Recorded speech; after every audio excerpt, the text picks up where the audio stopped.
Welcome, Edmentum, Illinois. How are you? Casey and Jason here today with Dr. Melissa Byrne from Barrington 220. She's the Assistant Superintendent of Teaching and Learning. Hey, Melissa, how are you today? I am doing great. How are you both? Nice to see you. I am well. Curious, what's going on in Barrington that you'd like to talk about with us today? Well, lots of exciting stuff. I think the thing that I'm most excited to share with you all today with what we've been working on is the development of our learner profile, which is part of our strategic planning process. Now, you say learner profile, Melissa, and thanks for joining us.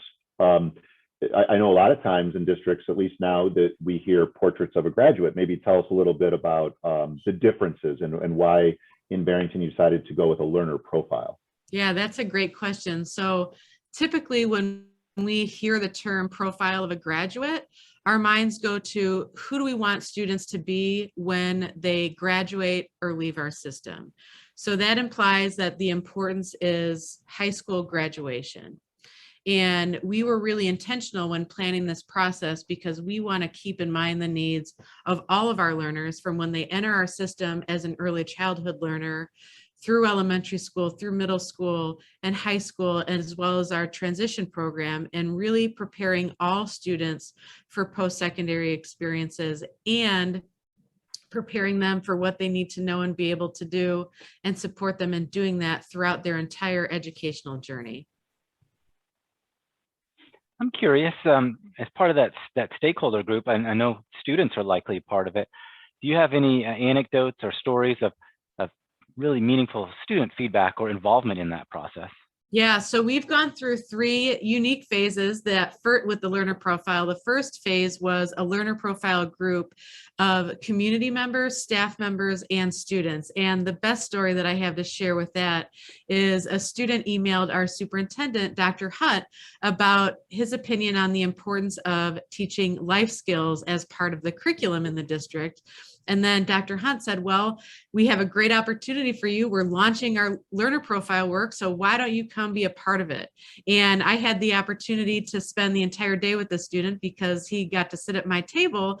And it was wonderful hearing his thoughts, opinions, and perspectives and telling us what he needed from his perspective as a student. And I've always said, if you want to know what students need, ask them and they'll tell you.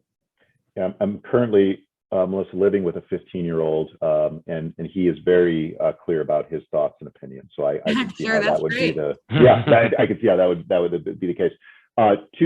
Two questions, Melissa. I'll kind of ask you back to back. One would be, are there certain parts of the learner profile that you feel that you really want to highlight? Meaning, are there aspects of of that profile that you think are very specific to District 220? That would be number one. And then number two, maybe just kind of give us and the viewers a little bit of an idea. What's been the initial feedback from folks who have been a part of this process and have seen some of the learner profiles? Oh, that's a great question. So I think the first thing that I'll talk about is the difference between academic success skills and personal success skills. So when we think about competencies, we want to think bigger and more broadly than our content standards. So when we think about what we want students to know and be able to do, as it relates to the learner profile, we really wanted to focus on those personal success skills. So we gave the opportunity to the community to rank some of these skills to see where our community was at. And we used resources like the Illinois Essential Employability Skills, the McKinsey Future Citizen Skills Report, the Learning 2025 report. And we took all of that research and thinking and feedback to design that initial set of personal success skills. And then from there, we took it to our district's competency-based advisory group, which is inclusive of staff members from our early childhood center through our transition program, and talked about the feedback from our learner profile strategic planning group, and also talked about the skills and competencies that were already present in our school. So an example was our middle school learner dispositions, as well as our elementary STEM competencies, and talked about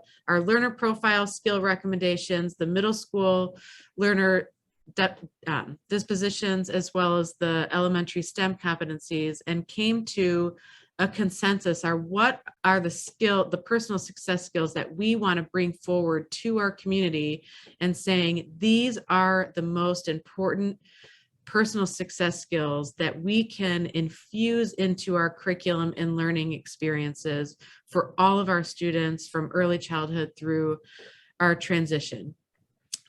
One of the skills that I am most excited about moving forward is the skill of being able to empathize with other human beings. I think of skills like critical thinking and problem solving, which are also going to be part of our learner profile, but skills such as empathy are so critically important for all humans to have anytime. But I think we have a unique opportunity as we emerge from the pandemic to really reimagine what both school and education can and should be for all of our students, because not only do we need to be preparing students for the world we live in now, but preparing them for a world that we don't know what it is going to look like in 10, 15, 20 years and beyond. But empathy is always going to be a need. Putting yourselves in other people's shoes is absolutely a skill that I know that we place a lot of value in here in our home, and something that is going to be critically important as we move forward. She is Dr. Melissa Byrne. She is the Assistant Superintendent for Teaching and Learning in Barrington District 220. Melissa, we really thank you again here for your time today. We wish you best of luck as you continue on through the strategic planning process, and enjoy the rest of the spring. Have a great summer. Thank you. Thank you for the opportunity to speak with both of you today. Pleasure is ours. Have a great one. Bye.